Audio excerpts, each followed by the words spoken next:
Nanti ada fungsi-fungsi yang bisa di-install juga, asal beli kan, ya biasanya.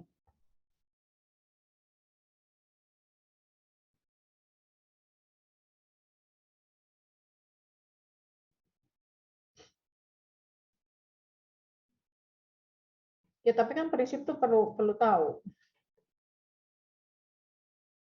Ya tapi kan dasarnya kamu harus tahu. Ya nggak apa-apa kalau versi baru kan, tapi kan kamu basicnya harus harus tahu gitu. Ya kan? Ya kalau kamu hmm, hmm, iya.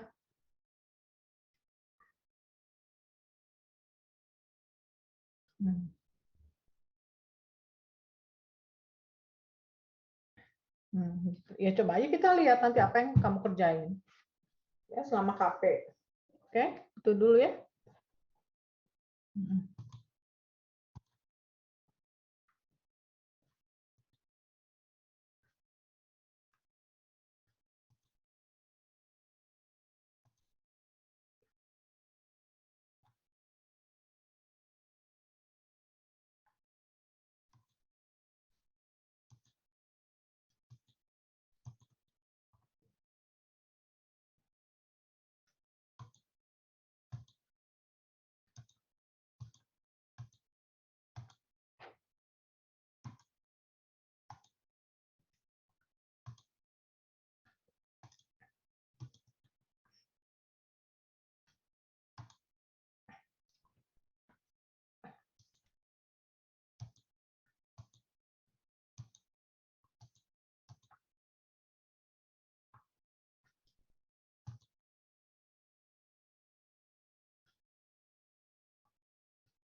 Oke, PPT-nya udah bisa dilihat nggak? Udah kebuka, Bu. Oke. Yuk, nanti kita lihat dulu ya. Nanti Anda coba yang mencari kira-kira seperti apa yang terjadi. Jadi yang akan kita lihat di sini dampak perkembangan dari teknologi komputer. Eh, Dampak yang dibahas ini kan terkait dengan implementasinya yang terjadi di masyarakat. Jadi kita mengetahui dampak perkembangan teknologi itu dilihat dari 3 aspek. Jadi yang pertama, apa sih masalah sosial yang timbul ya dari teknologi komputer. Lalu akan kita lihat dampak positif dan dampak negatif yang ada. Nah, kalau kita bicara teknologi komputer, ini kan kita bicara istilah teknologi ini berasal dari kata tekno, yaitu cara, dan logos. Logos itu pengetahuan. Jadi dapat diartikan pengetahuan tentang cara ya atau tentang sesuatu. Itu biasanya kaitannya dengan teknologi. Jadi kita bagaimana cara melakukan eh, sesuatu gitu ya, tergantung dari apa konteksnya. Jadi di sini cara melakukan sesuatu untuk memenuhi kebutuhan manusia dengan bantuan akal dan alat. Jadi harus ada tools-nya karena namanya teknologi ya. Lalu sehingga akan memperpanjang, memperkuat atau membuat lebih ampuh anggota tubuh, panca indera dan otak manusia. Jadi di sini seakan-akan alat bantu yang bisa mempermudah. Di sini kan membuat lebih ampuh. Jadi ibaratnya kita nggak butuh effort yang besar, tapi kita bisa melakukan banyak hal karena kita menggunakan satu alat, suatu tools gitu ya. Dan di sini kan keywordnya bahwa manusia itu basicnya dia punya akal gitu ya. Jadi itu yang bisa memperpanjang, memperkuat. Dan di sini teknologi sebagai keseluruhan metode yang secara rasional mengarah dan memiliki ciri efisien dalam setiap bidang kegiatan manusia. Jadi keywordnya harus efisien.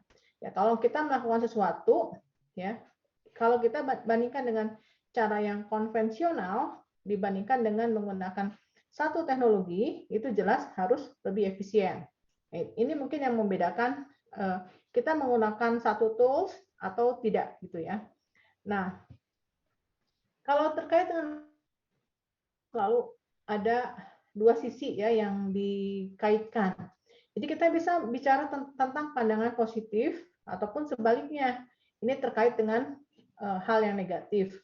Kalau positif itu kan orang selalu bicara untung rugi, ya. Di sini misalnya keuntungan yang didapat itu harus lebih besar dibandingkan dengan kerugian. Jadi di sini asumsinya harus memberikan keuntungan, ya, baik misalnya kita berkomunikasi bisa lebih baik gitu ya. Lalu berkurangnya resiko pekerjaan. Ya mungkin kalau zaman dulu misalnya paling gampang lah. Kalau sekarang paling kita lihat teknologi pesawat terbang. Kalau zaman dulu ibaratnya orang mau bepergian itu kan butuh waktu yang lama. Misalnya dia menggunakan semacam sebelum kapal terbang populer mungkin cenderung menggunakan kapal laut ya. Nah, ngerti ya akses kapal laut itu seberapa lama kalau kita mau bepergian. Nah, tapi kan kalau adanya teknologi seakan-akan kita punya keuntungan, bisa menghemat waktu ya, berkomunikasi lebih baik seperti sekarang kita nggak bisa bertemu langsung, tapi ada medianya untuk bertukar informasi. Berkurangnya risiko tadi ya, perjalanan lebih cepat dengan risiko harusnya asumsinya lebih kecil. Karena orang membuat sesuatu asumsinya kan harus lebih efisien dan lebih aman. Lalu tadi transportasi bisa lebih cepat dan meningkatkan kemampuan produktivitas dan pengurangan tenaga kerja. Jadi kalau ke depan itu asumsinya untuk jenis pekerjaan tertentu itu membutuhkan harusnya ya jumlah tenaga kerja itu bisa lebih ditekan ya. Misalnya paling gampang lah untuk pertanian. Ya, kalau pertanian kita belum mengenal semacam teknologi yang modern, kan semua dikerjakan oleh manusia ya. Misalnya paling gampang membajak sawah gitu ya, orang mau nanam padi. Itu kan harus ada alat yang bisa menyiapkan sehingga lahannya bisa ditanami. Tapi kalau teknologi sekarang semacam traktor pun kan ada GPS-nya ya. Jadi seakan-akan operatornya cuma nge-setting dari komputer ya atau dari semacam perangkat handphone. Cuman tinggal di-setting aja posisi pergerakan dari traktornya itu mau ke titik mana sehingga nanti dia bisa bergerak sendiri tanpa perlu operator. Nah itu kan jelas ya tenaga kerja semakin berkurang. Lalu nggak butuh misalnya tenaga kerja yang banyak untuk memantau misalnya harus menyiram dan lain-lain itu kan semua bisa dikendalikan, diatur ya sehingga nanti bisa otomatis ya pekerjaan manusia itu bisa berkurang. Nah, sisi lain, orang tuh bisa juga berpikiran dari sisi yang lain, negatif. Misalnya, ketergantungan manusia terhadap mesin atau alat. Ya. Atau paling gampang aja deh, misalnya semacam, misalnya kamu tinggal di satu apartemen, ya, yang gedung yang tinggi. Ya. Itu kan jelas ya, ketergantungan kita terhadap listrik, terhadap lift. Ya, kebayang nggak kalau misalnya apartemen di lantai 10, nah, kamu nggak ada lift, nah apa yang terjadi gitu ya? Atau misalnya tiba-tiba ada gangguan listrik, ya gimana itu misalnya gedung yang tinggi nggak ada energi listrik, gimana terkait dengan misalnya AC, ya kebayang ya panas dan lain-lain. Nah itu kan di situ manusia sudah memiliki ketergantungan ya, terhadap mesin ya, atau alat. Dan mungkin juga nanti orang mengkait-kaitkan dengan efek negatif bagi fisik dan mental. Misalnya contohnya kita aja deh, ya, biasanya mungkin kita lihat durasi berinteraksi dengan perangkat seperti komputer, bisa kita hitung waktunya ya. Mungkin kalau sekarang gara-gara adanya semacam COVID seperti ini kan cenderung kita lebih banyak duduk di depan laptop atau di depan komputer. Nah, mungkin orang bisa membahas ya terkait dengan masalah fisik, misalnya mata gitu ya, atau kesehatan seseorang karena dia cenderung banyak duduk, atau misalnya orang yang kecanduan main game ya, itu kan coba lihat secara mental atau apapun. Sampai pernah ada satu kasus kan orang yang suka main game sampai nggak mau keluar kamar gitu ya, di Thailand kalau nggak salah ya, makan apapun dianterin dan tiba-tiba mungkin dia tanpa disadari dia mengalami kelelahan sampai meninggal di mejanya gitu ya. Nah, itu kan jelas itu mungkin pandangan orang secara negatif ya. Contohnya seperti itu. Nah, Di sini ada satu contoh ya bagaimana kita menampilkan isu dan masalah terkait dengan penggunaan teknologi. Jadi di sini banyak cara untuk menampilkan dan mendiskusikan. Ya, di sini masalah sosial yang timbul terkait dengan penggunaan satu teknologi. Kita bahas terkait dengan penggunaan komputer. Jadi di sini biasanya kita bisa membagi ke dalam beberapa teknik ya untuk mengkaitkan ya antara teknologi dan dampaknya. Satu contoh misalnya di sini kita menetapkan nih satu metode ditentukan dengan kategori. Jadi kita mempelajari ya apa area aplikasi yang ada, dan dari area aplikasi tadi kita mengenali apa masalah yang akan muncul. Jadi kita seakan-akan membuat matriks pemetaan gitu ya. Jadi kita sebutkan apa aplikasinya dan nanti apa yang akan timbul karena adanya aplikasi tersebut. Nah, yang kedua bisa kita mengajukan daftar permasalahan. Jadi kita bergerak dari masalah, kita pelajari aplikasi untuk mengetahui apa yang terkait dengan setiap masalah tersebut. Nah, itu ada hal yang kedua. Nanti kita lihat contohnya ya. Dan yang ketiga, itu bisa kita menggunakan keduanya. Jadi kita membuat semacam kombinasi. Ini yang tadi gambaran matriks tadi ya. Jadi mengkombinasikan cara kita menentukan aplikasinya dan kita langsung petakan, membuat diagram untuk menggambarkan masalah sosial yang relevan untuk aplikasi tersebut. Jadi antara aplikasi dan permasalahan kita buat map-nya gitu ya. Kalau yang tadi kan pertama ini seakan-akan satu teknik, kita menyebutkan aplikasinya dan seakan-akan kita list gitu ya masalah penting apa yang akan muncul. Nah di sini contoh ini dari buku referensi. Jadi ada semacam pemetaan seperti ini. Nah, yang bagian ini kiri, ini sebetulnya area aplikasi, yang bagian kiri. Ini mungkin tren sekarang sudah bertambah ya, nggak hanya sebatas ke poin yang ada di PPT ya. Contohnya di sini misalnya area aplikasinya ada robotika dan otomasi industri.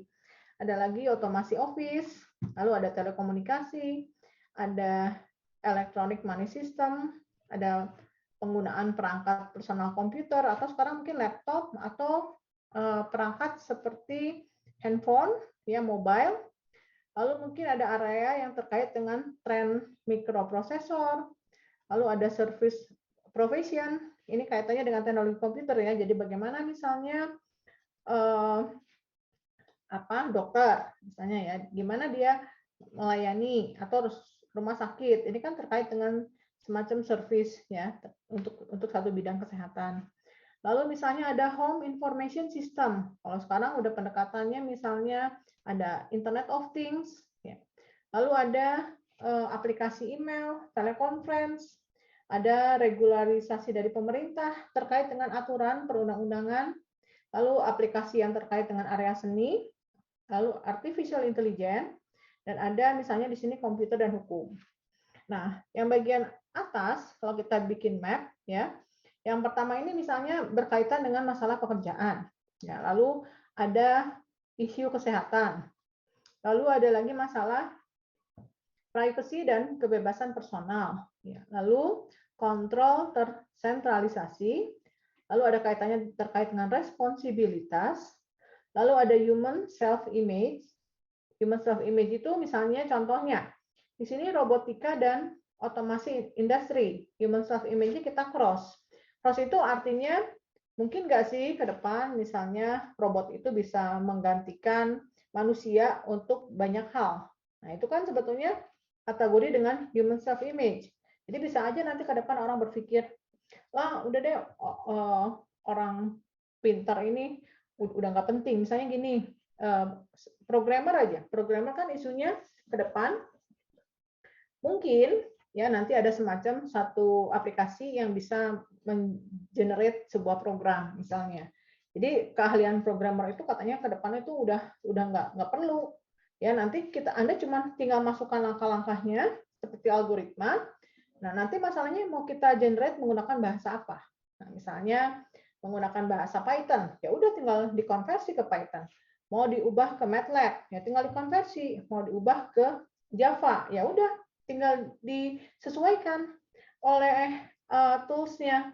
Jadi dia yang kita input cuman misalnya tadi, mungkin kalau konsep object oriented seakan-akan kita menetapkan kelasnya, metode apa yang harus ada, lantas Anda membuat deskripsi aturan-aturannya. Nah, kalau seakan-akan seperti itu kan nggak butuh seorang programmer, ya mungkin orang di perusahaan ada seorang akuntan, dia butuh aplikasi tertentu, dia nggak perlu ngerti komputer, dia cuman tugasnya ngisi sebuah form misalnya di aplikasi, terus apa kebutuhan yang dia perlukan, dia tulis di situ, dan nanti misalnya tools-nya bisa mengenerate aplikasi yang diinginkan. Nanti tinggal di customize misalnya. Nah, kalau sudah seperti itu kan, apa sih artinya seorang programmer? Kan sudah nggak ada ya. Nah, ini kaitannya dengan human self-image. Atau robot. Robot itu sudah semua bisa dilakukan oleh robot, kecuali misalnya bereproduksi aja nggak bisa. Nah, itu kan jadi udah deh orang tuh udah seakan-akan manusia ini udah nilainya tuh udah nggak ada gitu ya, maksudnya kecuali yang memang betul-betul punya skill yang tinggi. Jadi toh robot juga semua bisa melakukan misalnya. Nah, ini kaitannya dengan seperti itu ya. Lalu ada lagi kaitannya dengan etika profesi. Etika profesi itu ya etika yang terkait dengan suatu profesi. Kamu mahasiswa kan ada etikanya. Saya sebagai dosen juga ada semacam etika, ya kode etik yang terkait dengan profesi. Dokter ada, guru ada, gitu ya, dan masih banyak lagi yang lain. Nah, kemudian ada national interest. National interest mungkin terkait dengan tren. Ya, tren apa sih yang ada saat ini? Ya, itu national interest. Lalu kalau yang meritocracy, ini kaitannya tuh dengan misalnya satu kondisi ya di mana orang itu bisa melakukan banyak hal tanpa bukan karena dia itu anaknya siapa gitu ya. Ya mungkin tren sekarang kan seperti itu ya. Misalnya siapapun sekarang yang bisa bekerja keras misalnya ya, terus paham data science, paham IT, oh punya peluang untuk sukses ya. Nggak peduli deh orang tua kamu itu siapa. Jadi nggak ada istilahnya KKN lah, nepotisme. Jadi nggak ada, oh kamu nih sukses karena misalnya kamu nih anak jenderal misalnya ya. Nah nggak seperti itu. Nah ini kaitannya dengan meritocracy tadi. Nah, mungkin tren ke depan itu sudah seperti itu ya untuk bidang-bidang pekerjaan tertentu gitu. Nah ini kaitannya contoh yang meritocracy yang di cross nih microprocessor, personal computer. Jadi seakan-akan teknologi itu berkembang, ya dia nggak punya sejarah masa lalunya gitu ya. Jadi memang ini teknologi yang tren saat ini.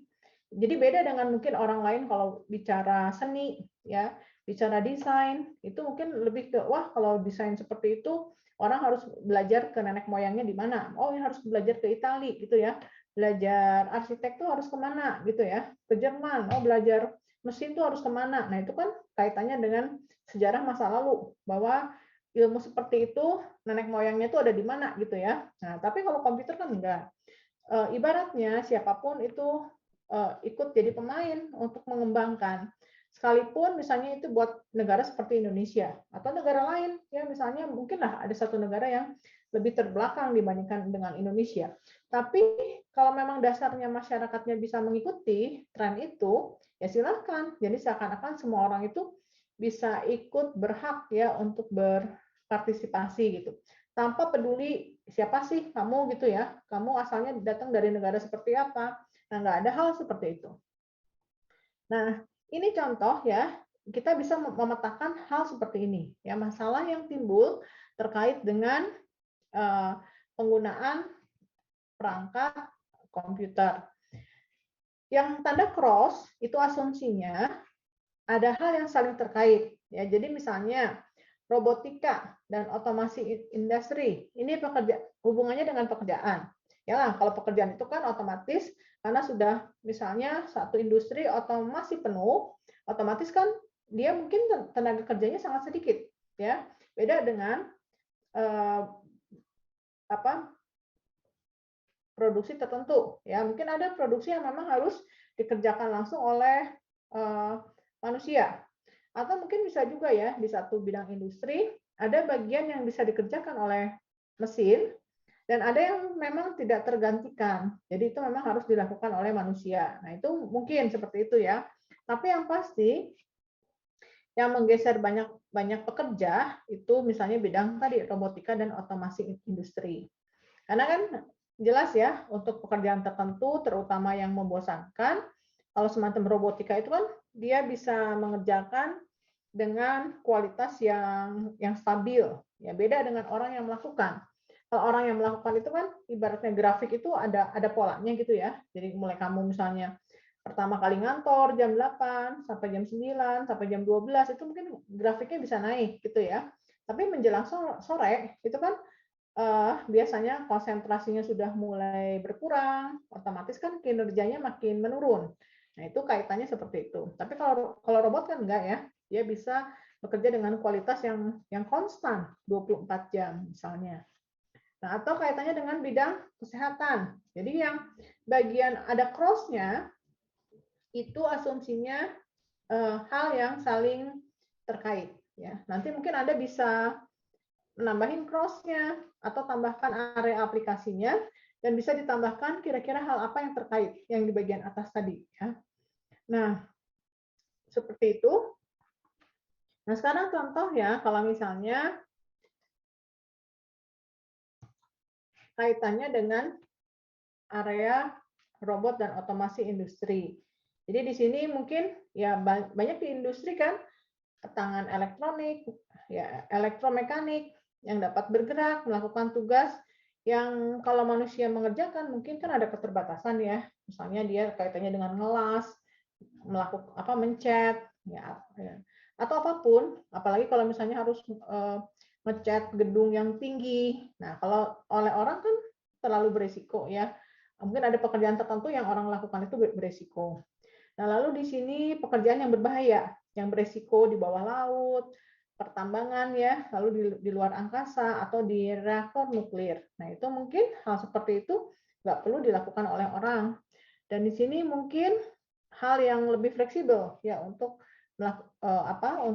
pelaksanaan di proses produksi ya, di bidang manufacture.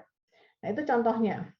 Nah, kalau di bidang perkantoran, misalnya kemarin kan ada otomasi office, ada komputer yang terintegrasi, ya dia terhubung ke dalam satu jaringan, orang bisa berkomunikasi lokal ataupun jarak jauh. Nanti ada beberapa perangkat yang bisa membantu orang bekerja di kantor. Lalu aplikasi yang umum mungkin word processing ya untuk ngatur file, email, untuk penjadwalan elektronik, lalu mungkin ada semacam konsep sistem informasi manajemen di perusahaan, atau ada juga mungkin kaitannya dengan kemudahan untuk entry data gitu ya. Nah, telekomunikasi di sini misalnya kaitannya dengan untuk memudahkan untuk mendistribusikan ya data atau informasi atau hasil pekerjaan kita gitu ya ke kemanapun ya tergantung kebutuhan orang gitu ya, terutama untuk transaksi bisnis ya baik di beragam kalangan ya, itu yang kaitannya dengan perangkat telekomunikasi. Lalu misalnya tadi kaitannya dengan sistem uang elektronik ya kan kemudahan kita menggunakan mesin semacam ATM, kita melakukan transaksi hanya menggunakan handphone, membayar berinteraksi dengan bank hanya menggunakan handphone, malah buka akun di bank juga kan bisa kita langsung menggunakan perangkat seperti handphone. Lalu ada beragam terminal untuk penjualan ya, point of sales, kita gampang ngecek harga sehingga adanya pos ini kan agen-agen kalau biasanya ada agen, orang jual tiket pesawat, kita datang ke agen, nanti agen yang akan meneruskan transaksi, membantu transaksi. Sekarang bisa kita layani sendiri sebetulnya ya, menggunakan aplikasi yang ada di sistem komputer, termasuk untuk banyak hal ya. Ini untuk memudahkan membantu di dalam perdagangan. Nah, termasuk transaksi tadi ya, sudah banyak sistem yang cashless. Nah, kemudian tren tadi, personal komputer. Orang sekarang sudah merasa komputernya ada di mana-mana, ya, ubiquitous computing. Dan kita tuh nggak pernah tahu wujudnya sudah nggak seperti berbentuk PC lagi kalau sekarang ya. Di banyak apa tersebar di banyak perangkat yang ada di rumah. Ya, makanya kalau sekarang asumsinya satu orang ke kampus gitu ya, kamu sudah bawa berapa komputer nih di tas kamu misalnya ya, ada laptop, ada handphone gitu, dan nanti mungkin ada perangkat yang lain. Jadi di sini udah masuk ke beragam bidang. Mungkin kita ini bicara masalah positifnya dulu ya, maksudnya oh ini alat bantu untuk memudahkan. Termasuk untuk misalnya di sini untuk beragam kebutuhan terkait dengan memproses data, termasuk untuk hiburan, games, lalu untuk misalnya pendidikan gitu ya, dan akses ke sistem informasi apapun. Nah, lalu tren mungkin microprosesor ya digabungkan dengan sejumlah produk yang ada di rumah atau apapun, di kamera ya, di mobil, di perangkat semacam smart TV atau mungkin di perangkat rumah tangga. Itu sekarang kan sudah semakin trennya sudah semakin berkembang. Dan ini tujuannya tadi ya, untuk memudahkan orang bekerja dan membuat kita lebih fleksibel menggunakan beragam perangkat. Nah, yang ketujuh ini kaitannya dengan service profession. Tadi ya, oh bidang medis, ada dokter, ada pendidik, ya seperti sekarang lah. Kondisi seperti sekarang, ini kita sudah sangat terbantu ya. Lalu mungkin ada bidang hukum, lawyer, ini kan service profession. Nah, ini biasanya untuk meningkatkan, misalnya kalau di rumah sakit, medical record seperti kemarin, aplikasi untuk mendiagnosa, sistem pakar, lalu aplikasi untuk sistem pencitraan untuk tubuh, bidang medis ya, atau memudahkan untuk transaksi. Nah, kalau di bidang pendidikan, mungkin sekarang ya, ini alat bantu untuk berkomunikasi ya. Kita bisa sharing materi, bisa diskusi gitu ya. Dan masih banyak lagi ya. Ini kaitannya dengan bidang apapun. Coba nanti mungkin Anda bisa berpikir, bidang apa nih yang kira-kira ada nggak satu profesi yang belum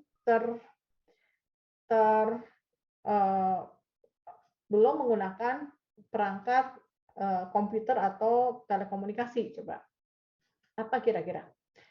Dan mungkin ada ini ya, home information system. Ini tuh misalnya komunikasi di-share melalui anggap di TV gitu ya, atau bantuan semacam koneksi yang umum, line telepon atau apapun ya.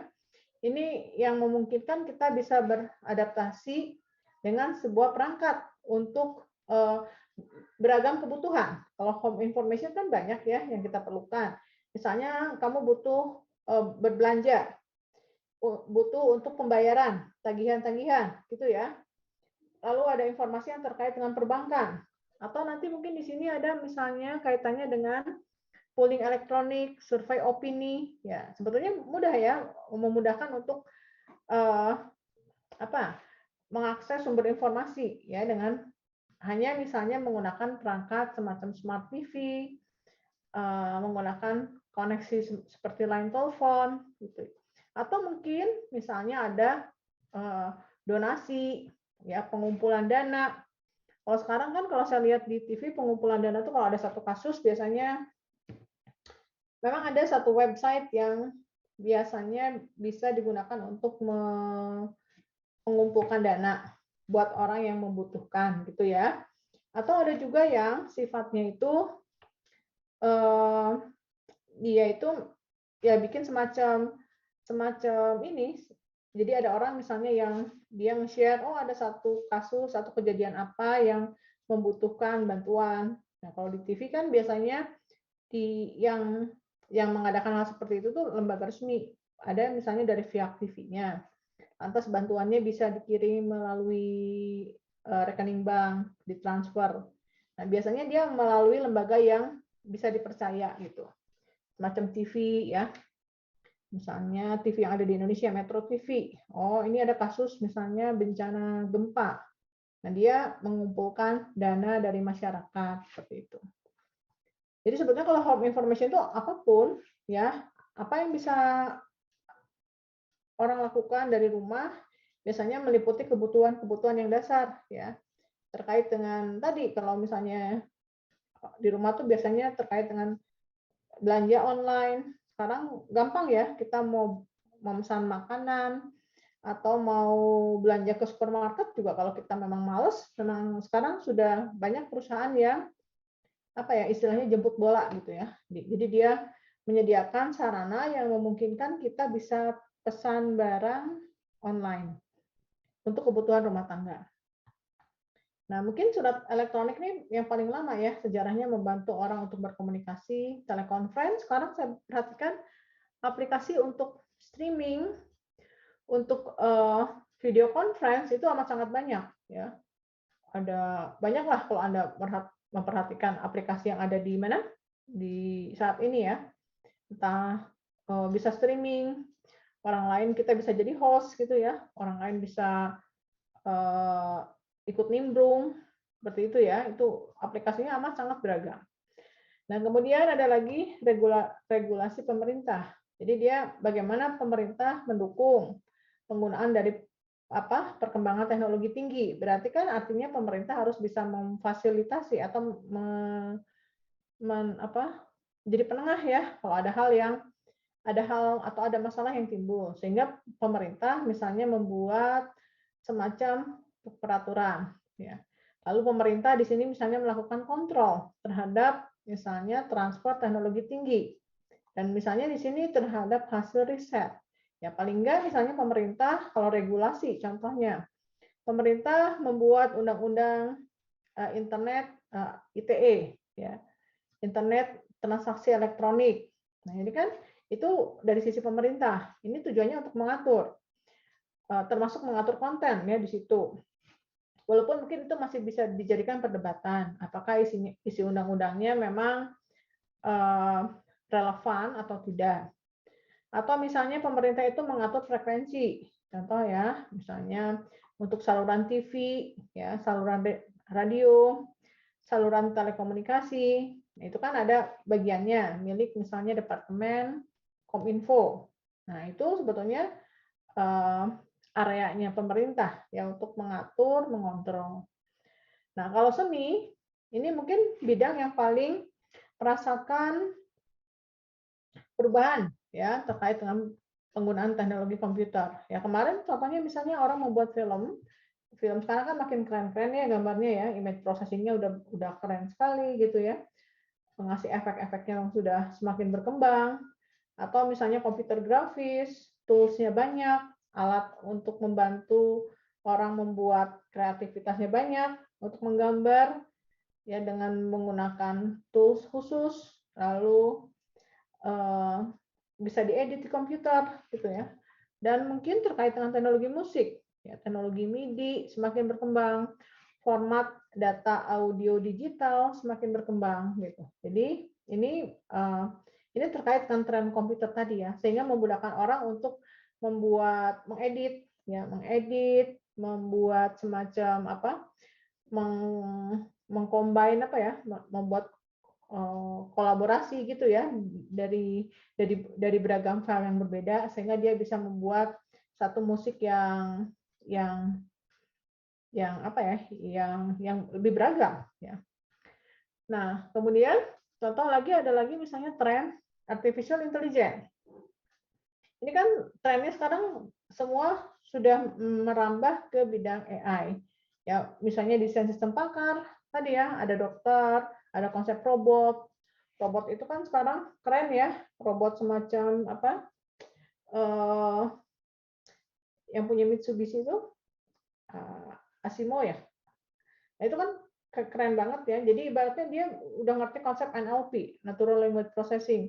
Ada orang yang ngomong bareng-bareng, misalnya waktu itu saya pernah lihat versi yang terakhir itu, dia bisa mengenali 3 suara yang berbeda. Jadi kalau ada suara orang yang ngomong bareng-bareng, dia bisa memahami bahwa ini sumber suara ini datang dari 3 orang yang berbeda. Nah, dia bisa mengenali hal seperti itu. Nah, kemudian sistem pakar atau apapun sekarang ya, orang buat iklan di mana? Kalau kita menggunakan mesin pencari gitu ya, mencari sesuatu, terus tiba-tiba kita akan ada semacam recommender system gitu ya, apa yang pernah kita cari, lantas dia tiba-tiba ada banyak iklan yang menawarkan terkait dengan produk yang kira-kira kita butuhkan. Nah, itu kan sudah jelas ada konsep sistem cerdas ya di aplikasi tadi. Nah, kemudian misalnya yang 13-nya ada komputer dan hukum. Ini misalnya bisa jadi ini kaitannya dengan sisi negatif, memudahkan orang untuk melakukan aktivitas ilegal. Contohnya ya, money laundering, lalu akses informasi tanpa izin, kita mencuri data. Ya banyak informasi di beberapa kasus kan. Contoh misalnya ada satu web yang web toko online, karena datanya dicuri ya, dan itu lantas diperjualbelikan di di salah satu web. Nah, itu kan kaitannya dengan akses informasi tanpa izin, dia mencuri. Atau bisa juga menggunakan komputer tanpa membayar. Mungkin maksudnya itu semacam kita bisa mencuri bandwidth misalnya ya, ada orang yang nyuri bandwidth, atau ada juga orang yang kalau di kampus tertentu misalnya ya, biasanya kalau di kita kan internet itu ada semacam wifi yang bisa kamu akses dimanapun di ITHB. Nah kan konsepnya seperti itu. Nah kalau di kampus lain kan ada yang beda ya. Jadi kalau kamu mau akses internet, kamu bisa masuk ke lab. Dan ke lab itu nanti kamu bisa semacam kayak datang ke warnet lah kalau zaman dulu. Ya, jadi kalau kamu misalnya sebagai mahasiswa ITHB disediakan akses internet itu hitungannya dalam jam, misalnya dalam 100 jam selama 1 semester. Nah, berarti kan kamu bisa menggunakan akses tadi ya selama 1 semester sesuai dengan batasnya. Nah, mungkin ada mahasiswa yang suka nakal kalau bisa ya dia sering akses tapi misalnya jatahnya nggak pernah habis. Nah, itu kan otomatis seakan-akan dia menggunakan komputer tanpa bayar. Itu kan dianggap sesuatu yang bisa melanggar hukum gitu ya. Lalu bagaimana misalkan misalnya terkait dengan software. Kita nggak boleh pakai software yang bajakan, bahwa software, hardware tuh ada hak paten, ada copyright gitu ya. Bagaimana yang terkait dengan regulasi untuk perdagangan. Ya misalnya paling nggak gini aja deh, sanksi. Gimana kalau sanksi terhadap orang yang menggunakan software yang ilegal. Nah, itu kan kaitannya dengan sanksi-sanksi. Nah, kemudian ya, kalau ini masalah sosial yang timbul. Ya, jadi masalahnya tadi kan terkait dengan pemetaannya dengan bidang pekerjaan. Nah, kalau pekerjaan itu gambarannya, apakah perkembangan komputer bisa mempengaruhi pekerjaan? Ya, atau jumlah pekerjaan akan meningkat atau malah menurun. Nah, kalau kita lihat seperti itu, sebetulnya kan ada teknologi itu ada bidang pekerjaan yang hilang, ya. Tapi ada juga nanti pekerjaan baru yang muncul, ya seperti mungkin bidang ada sekarang yang terkait dengan IT, ya. Kalau dulu mungkin jenis pekerjaan itu hanya programmer, gitu ya. Sekarang udah sangat beragam, ya. Mungkin admin aja macam-macam ya, admin jaringan, admin yang terkait dengan database, lalu yang jenis macam-macam programmer pun beragam ya. Ada programmer yang terkait dengan web, misalnya dengan mobile, dengan aplikasi tadi misalnya desktop, ada programmer yang spesialisnya terkait dengan games. Nah, itu kan sangat luas sekarang. Jadi mungkin kalau pekerjaan ada memang yang hilang, jenis pekerjaan yang hilang ya. Semacam misalnya paling gampang, orang yang jaga di pintu tol. Ya, dulu kan kita bayar masih manual. Lihat lewat gateway-nya, kita harus bayar cash. Lantas berubah. Setelah cash, berubah pakai e-money, gitu ya. Nah, e-money sebelum e-money benar-benar aplikasinya bisa digunakan dengan stabil, biasanya kan di pintu itu masih ada orang yang nunggu ya. Jadi ada opsinya lah. Kalau e-money-nya bermasalah, kita bisa pilih pintu yang lain untuk membayar cash gitu ya. Tapi kan nanti mungkin tren ke depan, mungkin sekedar gateway itu pun juga mungkin sudah nggak ada ya. Jadi orang cuma lewat sensor, nanti sistemnya bakal tahu gitu, bahwa itu ada mobil yang lewat. Tiba-tiba nanti kamu kena tagihan aja misalnya ya, karena kamu lewat jalan tol harus bayar. Nah itu nanti ada tagihan. Nah itu kan jelas ya, makin teknologi makin berkembang, mempengaruhi pekerjaan. Ada yang hilang dan mungkin ada banyak jenis pekerjaan baru yang muncul. Nah, cuman kita harus tahu keahlian apa sih yang dibutuhkan ke depan. Lalu bagaimana cara mengakomodasi meningkatnya penggunaan komputer pada pekerjaan? Jadi kalau Anda sih mungkin beruntung ya, sekarang belajar komputer, nanti lulus kerjanya terkait dengan komputer. Tapi mungkin kalau orang tua Anda yang ada di kantor, misalnya bukan orang komputer nih, ya, orang yang kerja hanya di bagian administrasi biasa misalnya. Nah, sekarang sudah semua trennya menggunakan komputer. Artinya kan pekerja tadi itu harus beradaptasi ya dengan teknologi yang baru. Nah, itu kan akan menimbulkan masalah, ya. Apakah orang itu misalnya malah resign, ya udah deh nggak mau kerja aja karena sudah terlalu gaptek gitu ya. Itu kemungkinan pertama seperti itu. Atau kemungkinan kedua mungkin bisa jadi malah dia tetap bekerja tapi nggak produktif, ya. Misalnya, ya banyak hal. Atau mungkin kalau perusahaan organisasinya yang siap, dia bakal nge-training semua pegawainya, walaupun tetap ya, kalau untuk mengajarin usia tertentu mungkin tidak semudah yang kita kira gitu. Itu bakal menimbulkan masalah gitu ya. Nah, nanti ya kita bakal tahu sebetulnya apa yang akan terjadi pada organisasi sosial konvensional terhadap otomasi kantor. Jadi awalnya dia masih konvensional, semua manual. Artinya cuman mungkin kalau kita punya komputer hanya berfungsi sebagai mesin ketik ya, mesin ketik biasa. Ya, tetapi kalau sudah migrasi, nah kira-kira apa sih yang terjadi gitu? Apa pengaruhnya? Dari segi struktur jabatan strukturalnya itu kan pasti bergeser ya, karena ada bidang yang hilang gitu. Atau mungkin yang sudah tidak terlalu dominan, berperan dominan gitu. Jadi ada semacam pergeseran. Nah, kemudian yang lainnya terkait dengan kesehatan. Misalnya tadi ya pengaruh duduk di terminal komputer.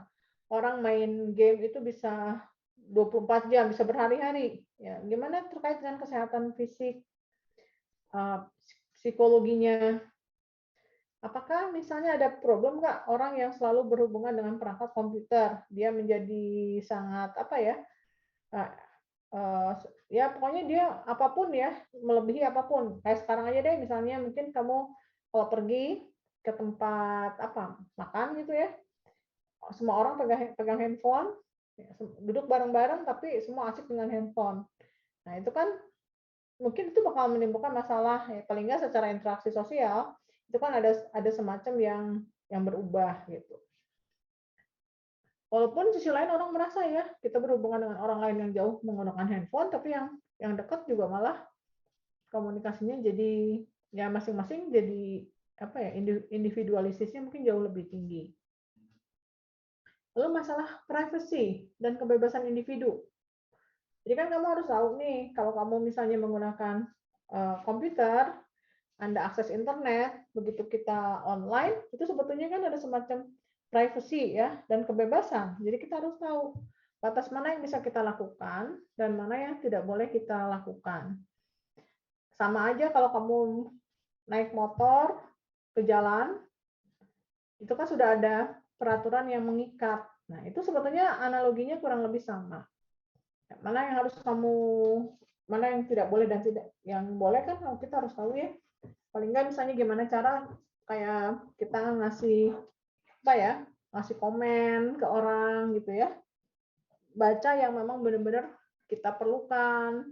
Kalau memang kita merasa nggak perlu ya cukup di skip gitu kan. Nah itu kan banyak hal pertimbangan sebetulnya. Dan itu butuh apa ya? Butuh pendidikan sehingga orang tahu gitu harus bertindak seperti apa di media sosial misalnya. Jadi karena kita tahu ya adanya komputer itu kan informasi semakin mudah kita cari ya.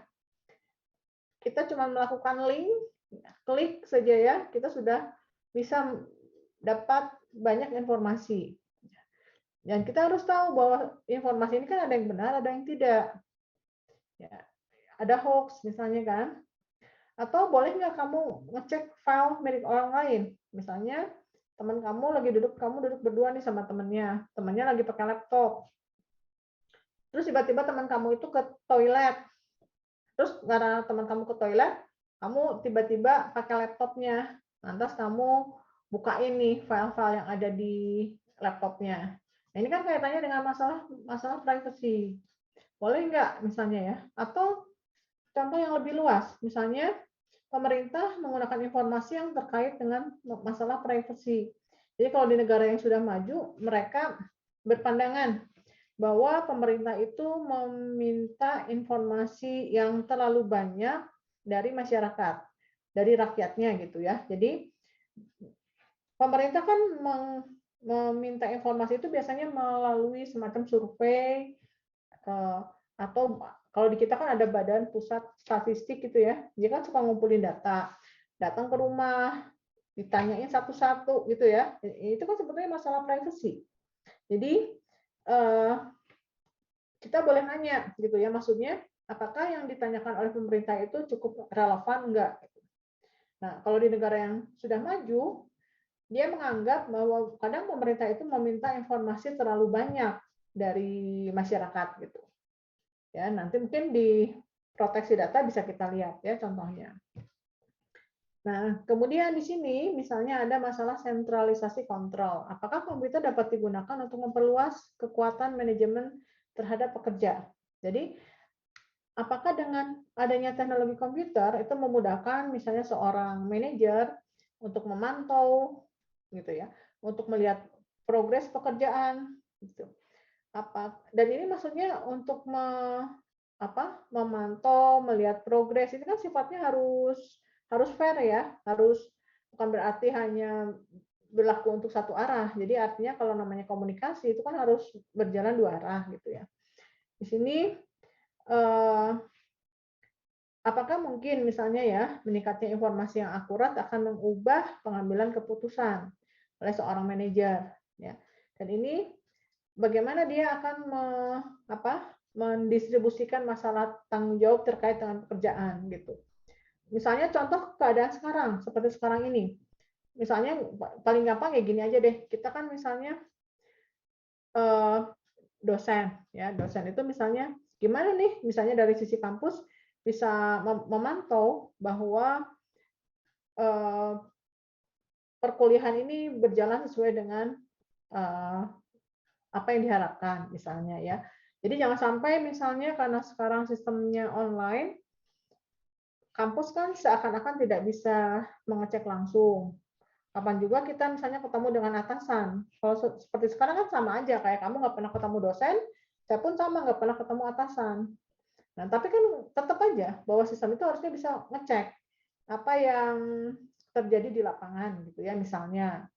Itu kan harus ada semacam kontrol yang terpusat sehingga dia tahu gitu.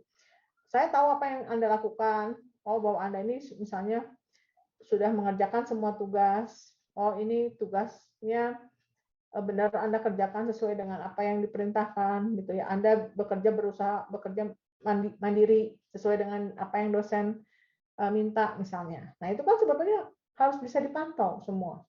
Ya. Jadi jangan sampai karena misalnya sistem online ya kita seakan-akan kendur gitu ya. Wah, terserah deh kamu mau ngapain, siapa tugas kamu, siapa yang mengerjakan, masa bodoh, yang penting tugasnya masuk. Nanti saya ngasih nilai ke kamu, tugas saya selesai. Masalah kamu ngerti atau enggak, kamu ngerjain tugas atau enggak ya masa bodoh. Nah, itu udah nggak bisa kayak seperti itu. Tetap aja kan sistem kita harus bisa mengontrol gitu. Apa yang menjadikan tujuan dari pembelajaran misalnya. Nah, ini sama pemerintah pun begitu ya. Kan pemerintah tuh kebayang ya, negara yang seluas Indonesia, gimana coba mengontrolnya misalnya. Bahwa semua harus berjalan sesuai dengan track-nya gitu. Nah, lalu yang terkait dengan tanggung jawab. Ya, ini sebetulnya kan apa mungkin nggak sih misalnya penggunaan komputer ini akan membuat ada pengelompokan di masyarakat misalnya ya seakan-akan kan nggak mungkin ya ada satu penggunaan teknologi tapi malah jadi menimbulkan gap. Jadi gap ini oh ini ada satu kelompok masyarakat yang paham, yang melek teknologi gitu ya. Nanti ada sekelompok masyarakat yang memang tidak melek teknologi. Nah kalau seperti itu gimana? Sedangkan nggak bisa begitu kan dari sisi pemerintah untuk melihat dampak dari penggunaan teknologi. Jadi tetap aja bahwa harus ada semacam tanggung jawab ya, terkait dengan baik individu yang menggunakan atau tadi ya nggak boleh ada gap misalnya. Lalu di sini penggunaan itu kan merambah di banyak bidang ya, nggak hanya hiburan, kamu bisa belanja online, pendidikan, bahkan misalnya bekerja ya. Kerja remote udah banyak sekarang kan. Dan jangan sampai misalnya responsibility-nya terkait dengan misalnya masalah oh masyarakat malah jadi antisosial. Nah, itu kan sebenarnya sudah meleset kan dari tujuan penggunaan perangkat tadi. Karena kan tujuannya tadi untuk apa? Mengefisienkan semua pekerjaan yang kita lakukan. Lalu di sini pengaruh IT terhadap perubahan aktivitas layanan dan proses informasi yang ada di masyarakat. Itu gimana tuh pengaruhnya? Karena kan nggak mungkin nih kalau semua orang menggunakan perangkat semacam handphone, tapi misalnya dari sisi pemerintah dia tidak menyediakan kemudahan untuk untuk melakukan semua transaksi terkait dengan pemerintah. Ya misalnya tadi kamu mau ngurus SIM, kamu mau ngurus paspor gitu ya, mau apapun. Nah, itu kan harusnya semakin semakin saling mengimbangi gitu ya. Handphone udah umum banget, smartphone ya. Berarti kan dari sisi pemerintah harus mengimbangi perubahan yang terjadi. Nah, kemudian yang tadi itu yang self image, ini mempengaruhi keberadaan mungkin nggak? Misalnya tadi, oh ternyata manusia ini semakin bergeser gitu ya. Toh semua sudah bisa dikerjakan oleh alat. Nah, mungkin nggak seperti itu? Ada ancaman-ancaman. Lalu misalnya contoh yang lain ya. Jadi seakan-akan keberadaan manusia itu karena adanya mesin itu seakan-akan semakin terancam. Karena apa? Karena yang dulu aktivitasnya dikerjakan oleh manusia sekarang sudah beralih oleh komputer. Nah, itu bisa mempengaruhi atau tidak. Atau di sini misalnya karena menggunakan perangkat seperti komputer, bisa nggak misalnya kamu nih sebagai mahasiswa itu menjaga kualitasnya. Ya, misalnya gini kan, kebanyakan sekarang mudah ya, copy paste, apalagi yang tugas akhir tuh. Nyari sumber gampang, untuk ngetik banyak tools, dan masih banyak lagi nih yang bisa kita gunakan dengan menggunakan komputer. Nah, apakah dengan adanya perangkat komputer tadi malah membuat kita semakin unggul, atau malah misalnya kita jadi lebih malas? Misalnya, ini kan kaitannya dengan self image. Kan harusnya dengan adanya perangkat yang memungkinkan kita bekerja lebih efisien, artinya kita kan harus bisa lebih produktif gitu ya. Nah, atau malah kualitas tadi makin menurun. Kita jadi malas misalnya ya, mager. Terus ngetik juga asal. Ya, udah deh nggak usah mikir kalimat-kalimat, copy paste aja. Semua sudah ada di Google. Cuma tinggal googling. Apain pusing-pusing mikir. Tugas apapun juga cuma tinggal googling aja. Kalau rajin googling juga semua udah ada. Nah, tapi kan kalau seperti itu kamu kan nggak ngerti hakikatnya. Ya, kamu untuk belajar ini buat apa? Ya, kamu menggunakan alat itu tujuannya buat apa? Nah, ini kaitannya dengan self image. Atau deh secara global seperti apa sih manusia seperti sekarang ini? Itu ya. Apakah menjadi lebih produktif atau jadi lebih malas? Nah, misalnya kayak begitu. Nah, kalau etika profesi, ya ini tanggung jawab profesional. Kamu tanggung jawab jadi mahasiswa. Boleh nggak kamu copy paste program? Kamu punya tugas nih PR dari dosen. Ya udah ngapain capek-capek mikir? Kamu udah dapat kok programnya di internet. Tugas akhir program semua udah ada di internet. Boleh nggak kamu copy paste mengadopsi? Misalnya copy paste sama mengadopsi mungkin beda ya. Kalau mengadopsi kan kamu bisa ada bagian yang kamu ubah, walaupun mungkin misalnya konsepnya sama. Tapi kalau copy paste juga kan banyak yang melakukan seperti itu. Ini kan katanya dengan etika dan profesionalisme. Boleh nggak? Masa bodoh tuh dosennya juga nggak tahu, misalnya ya. Nah, itu masalah. Lalu misalnya eh, terkait dengan penggunaan komputer, ada nggak masalah baru yang terkait dengan perilaku etika?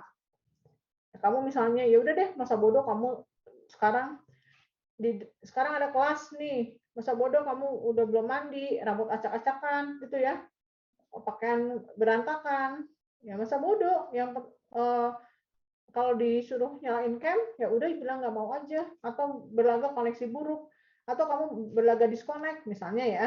Nah, yang penting kamu terserah sekarang kamu di sana kayak apa, masa bodoh. Kayaknya nggak ada niat deh. Oh sekarang kamu kuliah, mandi dulu biar fresh. Kamu ganti baju lah yang menurut kamu ini pantas banget kalau dipakai online misalnya ya. Terus kamu niat banget nih nyalain cam dan lain-lain. Ya, terus dosen ngomong didengerin, atau sekarang udah deh biarin aja toh dosen juga nggak tahu saya lagi ngapain misalnya ya. Itu kan masalah terkait dengan etika ya. Nanti mungkin kita lihat ya, ada moral, ada etika nanti di minggu berikutnya. Nah, kemudian ada masalah yang terkait dengan masalah kepentingan sosial. Jadi ini kaitannya dengan ekonomi masyarakat di masa depan. Apakah ada nggak satu fakta ya yang menunjukkan sukses enggaknya suatu negara itu tergantung dari pencapaian teknologi tinggi, misalnya. Oh, negara yang teknologi komputernya maju, pasti ekonominya juga semua masyarakatnya makmur, misalnya. Atau kalau negara yang masih belum terambah dengan teknologi komputer dan teknologi telekomunikasi, identik misalnya dengan negara yang terbelakang ya dan miskin. Nah, itu misalnya. Itu kaitannya dengan kepentingan nasional. Jadi kalau memang misalnya teknologi komputer ini sangat berpengaruh ya terhadap kelangsungan ekonomi masyarakat, nah berarti kan sebetulnya dari sisi pemerintah itu banyak hal yang harus dipertaruhkan untuk apa? Untuk mencapai ya penerapan dari teknologi tinggi. Karena kan dari sisi pemerintah rumit ya, harus menyediakan infrastruktur, di semua lembaga harus menggunakan perangkat teknologi berteknologi tinggi, harus menyediakan sumber daya manusia, itu ya kalau dari segi fisiknya. Terus mungkin di kampus-kampus semua kurikulum harus diganti gitu ya dengan kurikulum yang bisa mendukung pencapaian teknologi tinggi. Nah, baru yang tadi yang meritokrasi ini mungkin nggak ada gap gitu ya antara orang yang terdidik dan tidak terlatih. Jadi ada semacam gap itu ya, ada semacam gap di masyarakat bahwa oh ini kelompok orang berpendidikan, ini tidak. Itu kan kaitannya dengan meritokrasi. Atau orang mencapai sesuatu itu bukan karena prestasi. Nah, itu meritokrasi. Atau ada penggolongan pekerjaan di masyarakat. Ini pekerjaannya keren. Wah, itu sih pekerjaan kotor, pekerjaan yang rendah gitu. Nah, mungkin kalau di masyarakat itu masih ada stigma kayak begitu ya. Pekerjaan itu keren atau ini enggak. Nah, beda kalau di masyarakat yang lebih maju. Jadi semua jenis pekerjaan itu seakan-akan seperti dihargai. Nah, kalau kita mungkin jujur kalau menurut saya semacam di Indonesia nih penggolongan jenis pekerjaan itu mungkin masih terasa. Jadi kita menganggap rendah misalnya sama orang yang bekerja ngangkut sampah gitu ya. Nah, kita anggap cuma sebelah mata gitu. Padahal nggak ada mereka, apa jadinya sih coba hidup kita ya. Nah, tapi kalau di negara yang sudah maju, ya orang biasa aja melakukan pekerjaan hal seperti itu ya. Itu bukan menganggap rendah atau tinggi, tapi yang membedakan mereka mungkin dari segi pendapatan. Atau mungkin malah pekerjaan jenis seperti itu dia dapat penghargaan yang cukup. Jadi artinya dia struktur penggajian di sistemnya mereka itu mendukung gitu ya. Sehingga orang nggak merasa otomatis orang apa ya, jadi bakal melakukan pekerjaannya dengan profesional gitu. Nah, itu mungkin masalah sosial itu bakal timbul gitu ya. Nah, ada beberapa opini publik sebetulnya ya. Jadi opini publik itu misalnya awalnya kan komputernya dikagumi ya. Wah, keren, banyak semacam mungkin kayak barang ajaib gitu ya. Dia bisa melakukan banyak hal. Tapi jauh-jauh hari orang sudah mulai berpikir, oh ada alat ini mungkin nggak bakal menimbulkan kehilangan pekerjaan, mengancam kemampuan manusia dan kebebasan individu. Orang sudah mulai berpikir di awal-awal ya, ini semacam survei publik nih, tapi di Amerika. Karena ini memang bukunya Computer Society ini versi buku Amerika gitu ya. Jadi mereka yang mengembangkan, mereka yang melakukan survei gitu ya. Nah, cuman memang ada fakta nih, contohnya ya, hanya orang terdidik yang dapat menggunakan komputer. Itu fakta yang ada di sana. Lalu, komputer sebagai alat bertujuan menyelesaikan masalah numerik awalnya, terutama untuk bisnis, menghitung gaji, gitu ya. Bidang riset luar angkasa, sains, dan pertahanan. Pertahanan itu untuk enkripsi data, kriptografi. Lalu di sini tadi awalnya publik itu menganggap bahwa ini alat yang hebat, ya bisa memberikan hasil yang akurat, yang benar. Tapi banyak orang yang nggak tahu awalnya bahwa komputer itu memang harus diprogram, ya. Dan nanti harus ada semacam, ya, harus ada sistem yang bisa memantau.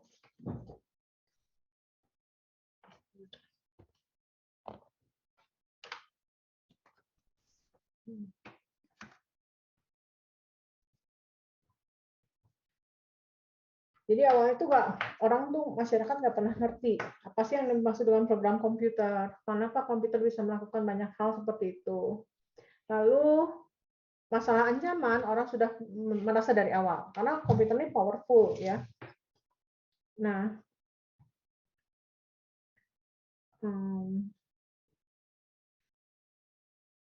nah ini semacam survei juga nih. Ini awal-awal orang mengenal perangkat komputer.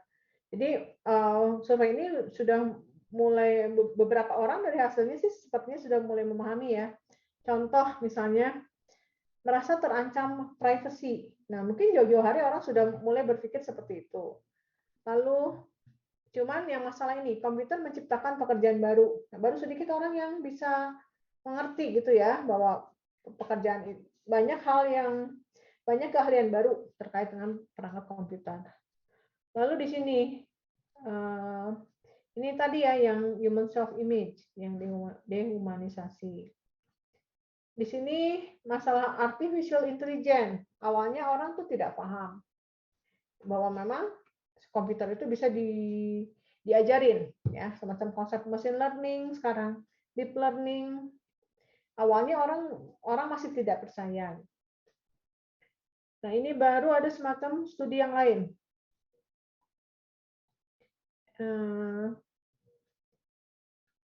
Jadi studi ini tuh dari awal perkembangan teknologi komputer dan ingin tahu seperti apa opini publik. Ngerti nggak sih apa yang terjadi di dalam sistem komputer gitu ya. Pokoknya awalnya kan orang cuma menganggap bahwa ini satu perangkat yang bisa mengerjakan banyak hal. Tapi dia ngerti nggak sih bahwa di dalamnya itu ada program gitu ya. Kenapa komputer itu bisa melakukan hal seperti itu. Nah, itu dasarnya kenapa. Ini ada semacam survei tadi.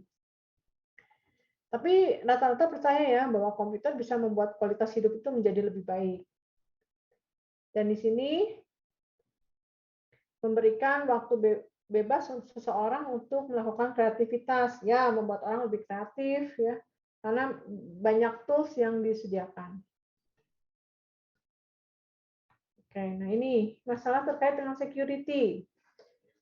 Informasi seseorang harus disimpan dalam bentuk file yang terproteksi dan harus dijaga kerahasiaannya. Nah, ini jauh-jauh hari orang sudah mulai paham. Ya, harus ada semacam konsep proteksi data.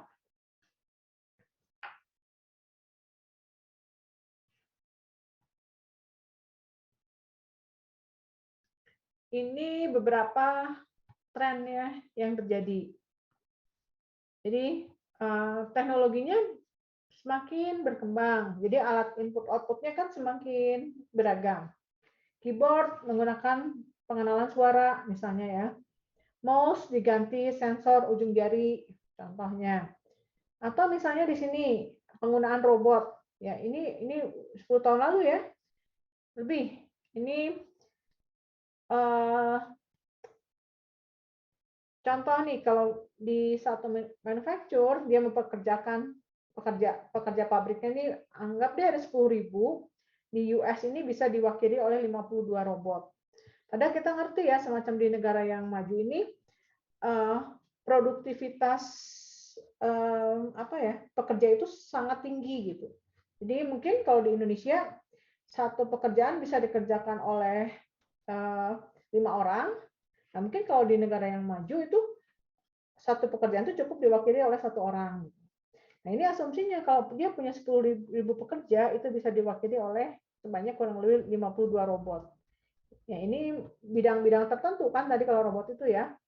Bidang yang kalau kita manusia melakukan itu produktivitasnya mungkin tidak stabil gitu ya. Atau di sini di pabrik industri mobil ya, 10.000 pekerja diwakili dengan 700 robot. Ya, mungkin karena industri mobil kan banyak hal yang kalau manusia mengerjakan itu pasti sulit ya. Mungkin di sini ada ngerakit dan lain-lain ya. Termasuk mengecat gitu kan. Kalau sekarang itu sudah menggunakan teknologi komputer sehingga hasilnya bisa bagus. Ya, warnanya pun sekarang lihat ya, kalau konsep warna sekarang kan sangat beragam. Ini 10.000 bisa 700. Ya, atau yang lainnya ya. Jadi ini contoh aja nih, implementasinya sangat mempengaruhi ya.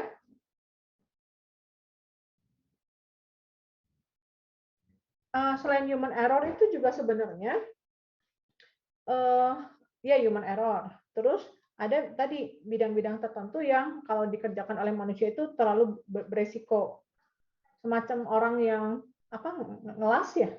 Nah, itu kan kalau dikerjakan sama manusia beresiko. Tapi kalau sama robot kan itu ya nggak masalah karena robot kan cuma alat.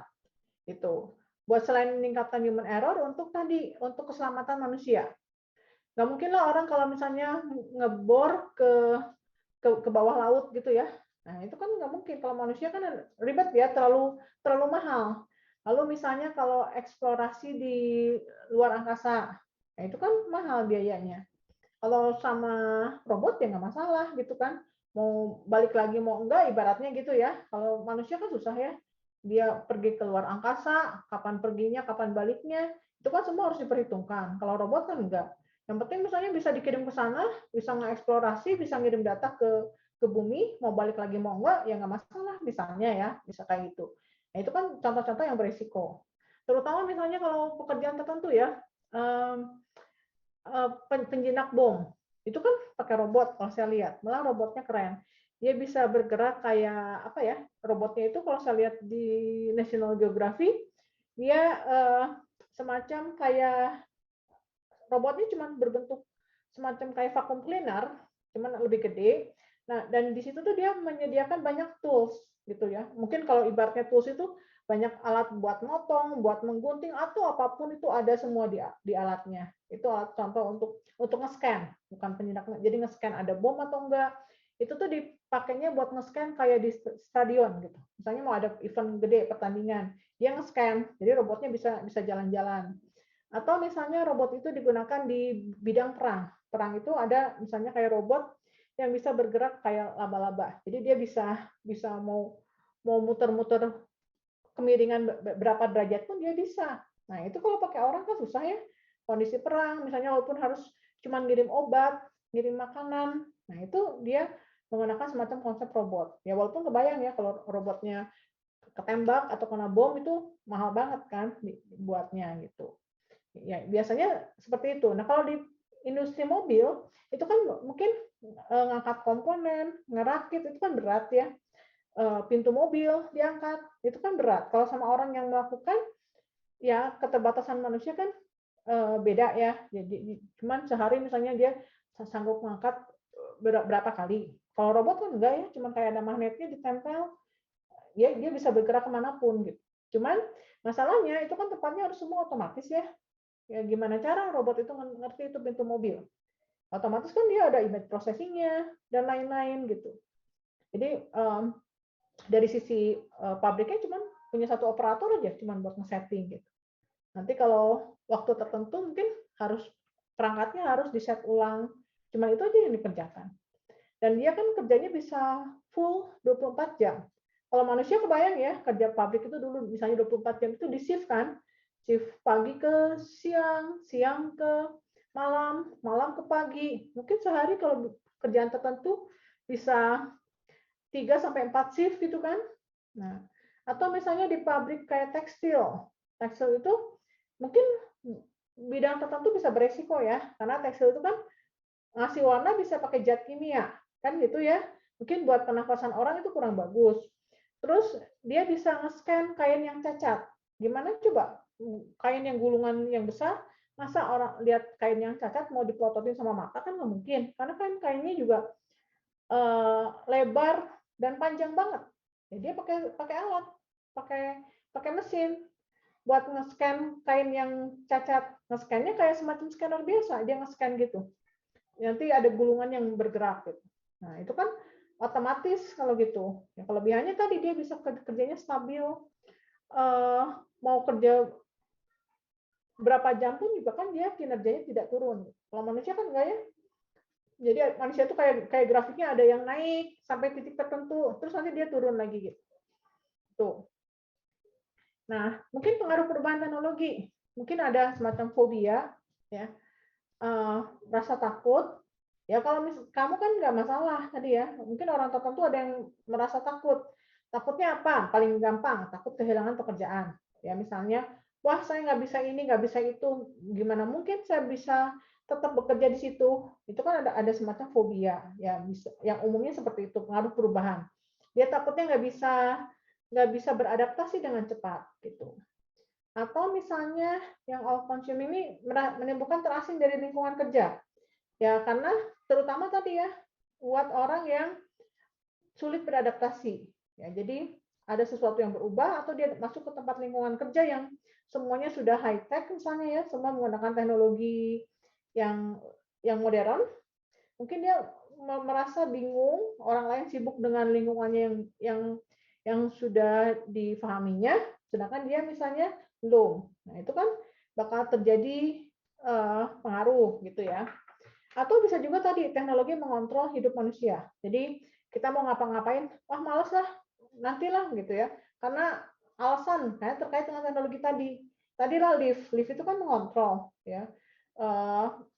Membuat orang tergantung. Sama ya, buat semacam teknologi pun begitu. Kamu pergi kemana-mana, mungkin udah pergi jauh sampai mana, terus ketinggalan handphone gitu. Wah, kamu sampai balik lagi, padahal ya kamu udah dekat ke pintu kampus, cuman karena handphone kamu ketinggalan gitu, misalnya ya. Padahal ya udah deh, biarin aja kamu paling berapa jam sih megang handphone? Ya mungkin cuma 3-4 jam misalnya ya, ngapain kamu capek-capek lagi balik ke rumah. Nah, misalnya kayak begitu. Itu kan bisa membawa pengaruh ya, membawa pengaruh. Terutama yang bikin edik tuh kayak game, ya, game atau apapun. Atau sekarang mungkin orang nonton TV, ya, nonton kayak Netflix atau apapun lah. Nah itu kan bisa kalau kamu nggak bisa mengendalikan hidupnya sendiri ya susah jadi. Jadi dampak positifnya banyak ya. Ya dampak positifnya banyak. Nanti dampak negatifnya juga ada. Ya, cuman mungkin nanti kamu bisa nambahin ya. Kalau dampak positifnya kan kemudahan akses, memudahkan untuk pertukaran data. Jadi banyak sekali aplikasi yang mendukung. Ya. Lalu mudah untuk mencari informasi. Ya, search engine itu kan powerful banget. Lalu bisa digunakan sebagai media untuk pertukaran informasi, ya, dan kemudahan untuk bertransaksi. Nah, kalau yang negatif mungkin akses pornografi, ya mungkin buat orang-orang tertentu ya, karena kan gimana? Kalau masalah pornografi itu kan hal yang memang ada, ya. Cuman kan masalahnya kalau sekedar ingin tahu atau tahu kan nggak masalah gitu ya. Tapi kalau orang sudah jadikan pola, itu yang nggak boleh. Nah, misalnya atau contoh kalau yang sekarang ya saya perhatikan itu banyak aplikasi yang streaming online. Kamu bisa jadi host, kamu bisa ngajak ngobrol siapapun orang gitu ya, dan kamu bisa nge-broadcast. Nah, cuman yang saya perhatikan itu banyak sekali media itu dipakai oleh orang-orang yang nggak jelas gitu ya. Ya tadi mungkin lebih mengarah ke kayak pornografi gitu ya. dia streaming video kayak video conference, ya. Tapi sekarang banyak enggak loh. Ada di satu platform enggak. Itu jadi ada coba deh kalau kamu cari, saya nggak mau nyebut nama. Itu ada loh. Dan itu apa? Nge-reportnya gimana gitu. Kan kalau kayak di semacam Instagram, Facebook, kita bisa nge-report atau semacam di Facebook. Facebook sekarang itu saya perhatikan dia semacam baru ganti algoritma. Jadi kalau misalnya kamu pernah nge-like sesuatu di Facebook, misalnya ada semacam komunitas apalah di Facebook, kita nge-like informasi yang terkait dengan berita. Nah, gara-gara algoritma Facebook kemarin yang baru, saya jadi nggak bisa dapat informasinya otomatis. Jadi saya harus banyak nge-like dulu, baru saya bakal ke-share lagi sama informasi dari Facebook tadi gitu ya. Nah, kalau di Facebook,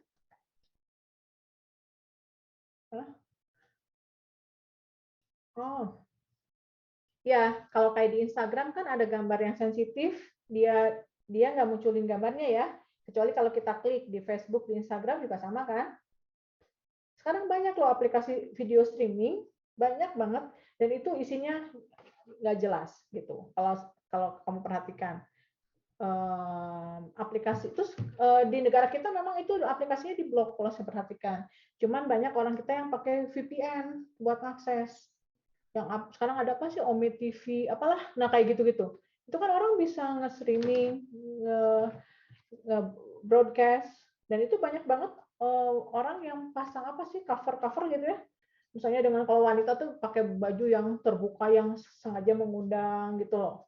Terus yang laki-laki juga ya nggak jelas lah, mereka pada ngumpul-ngumpul, ada nyanyi bareng, apalah, sekarang ngobrol ngalir ngidul. Dan itu lebih ke konten yang saya rasa harusnya sih kayak begitu di ban sih, nggak boleh kayak gitu, karena itu merugikan gitu. Nggak tahu deh, kan orang bikin aplikasi itu sasarannya bukan buat seperti itu saya rasa, cuman untuk memudahkan orang streaming gitu, streaming video, bisa video conference bareng-bareng, kenalan dengan siapapun gitu.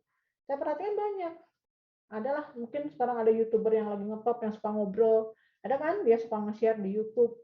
Nah itu kan yang kemarin pernah rame. Nah itu kan kalau lihat caranya dia pengen ngobrol, nanti kan orang bisa saling mencari gitu kan. Kalau dia nggak suka bisa di skip. Nah kalau enggak ya bisa diajak ngobrol bareng. Itu bisa di share. Siapapun juga bisa ngeliat langsung di aplikasinya. Nah itu banyak tuh disalahgunakan. Kalau di Instagram sih iya, contoh ada di Instagram orang jual buku yang ilegal. Terus di report ya otomatis nanti akunnya kan hilang, ya bisa dinonaktifkan. Di Facebook juga sama. Terus yang algoritma Facebook yang sekarang itu juga saya perhatiin berubah. Jadi banyak banget yang misalnya yang pernah kamu like, terus tiba-tiba kita nggak dapat informasi tadi, setelah dicari kenapa? Ternyata memang dia ada hal yang berubah di Facebooknya. Entah karena apalah gitu, entah memang karena dia ngembangin teknik yang baru atau algoritma yang baru untuk recommender system gitu ya. Nah, hmm?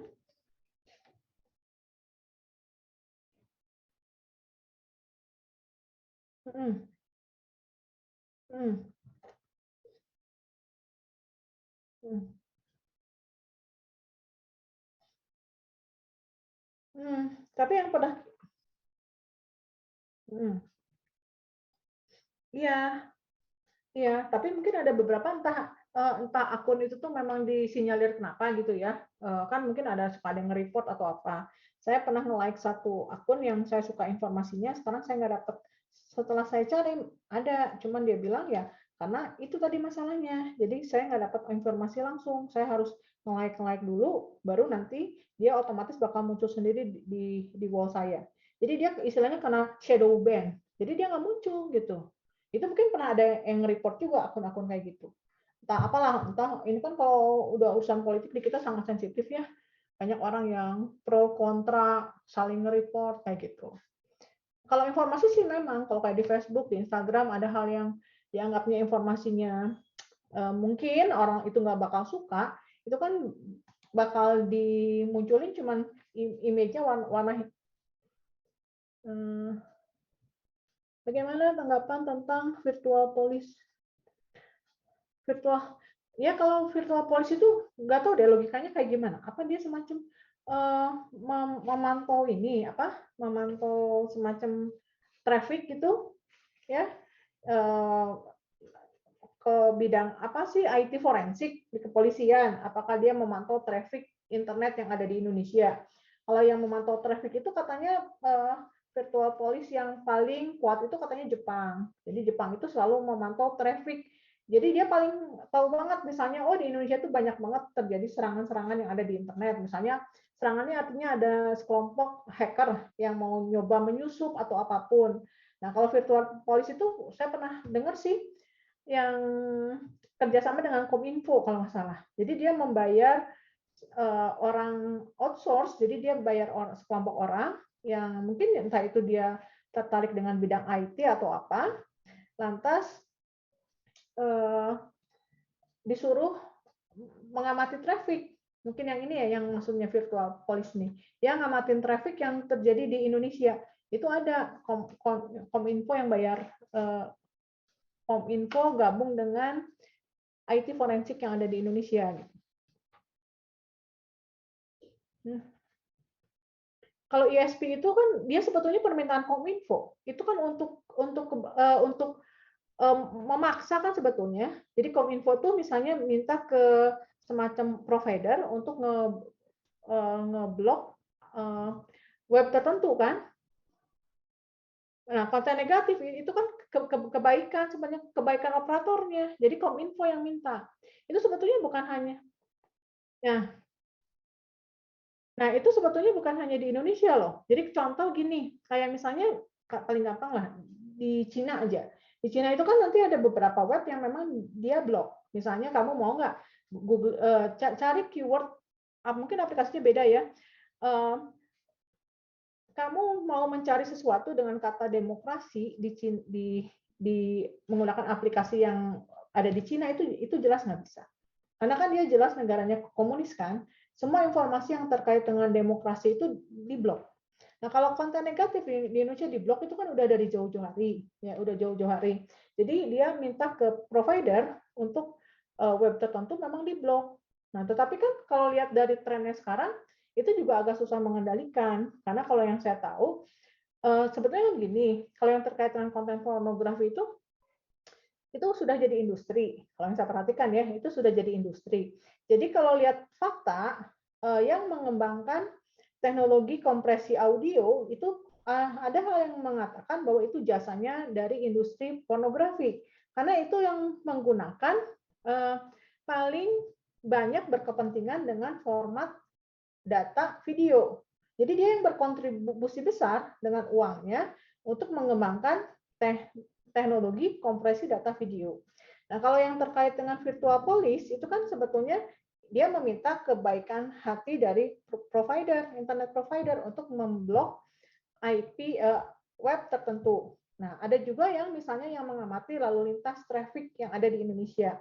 Ya, cuman yang saya pernah baca bahwa yang mengamati traffic itu yang paling aktif itu Jepang. Jadi dia selalu ngasih report misalnya, oh di Indonesia nih paling banyak terjadi hacking.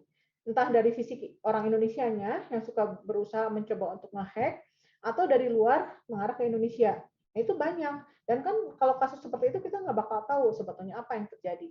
Contoh misalnya gini, pernah ya dulu misalnya BNI nih, BNI ini paling sepele aja. Pernah semua orang yang punya rekening di BNI itu hilang Rp1.000 itu pernah. Nah, itu nggak tahu siapa tuh yang melakukan. Apa misalnya dari sisi BNI, rasanya nggak logis ya, nggak mungkin BNI iseng semua nasabahnya dipotong 1.000. Mungkin nggak, buat apa coba? Ya, nah kalau misalnya ada orang yang menyusup, apakah mungkin dari sisi BNI bakal ngomong, oh ini ada yang menyusup ke bank saya? Ya kan nggak mungkin ya.